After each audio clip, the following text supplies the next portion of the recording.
Good morning mga kawakwak, mga kapatid. Ito ang ating before and after sa ating tanim na kamuting kahoy. Ayan nga, linalagyan natin ng mga cultivated soil, may ganon. Ayan yung mga ano yan ng nyug, yung sinirutso ng nyug, ano bang tawag dyan sa inyo, sawdust.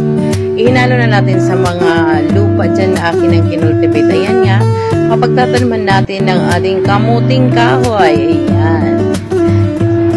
Buti lang na-save itong video ko kung paano ako nagsimulang magtanim.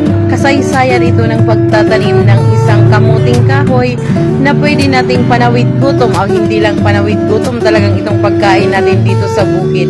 Napakasarap ang magiging kalabasan ng mga pagkain ginagawa nito sa kamuting kahoy pagdating ng araw. After 4 months ay ma-harvest natin itong ating mga kamuting kahoy. Kaya tsaga-tsaga lang tayo sa pagtatanim dyan, mga kawakwak, gaya dito sa pagiging content creator.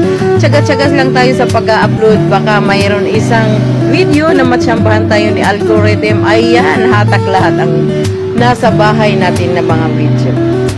Lahat naman dito sa ibabaw ng mundo ay walang instant, walang madali. Kailangan paghirapan, pagtsagaan, at pagsumikapan. Kagaya ng aking pagtatanim ngayon. Di ba mga kapatid? Ayan. Naibaon na sa kalupaan ang kanilang mga kaluluwa ng aking kamuting kahoy. Ayan nga.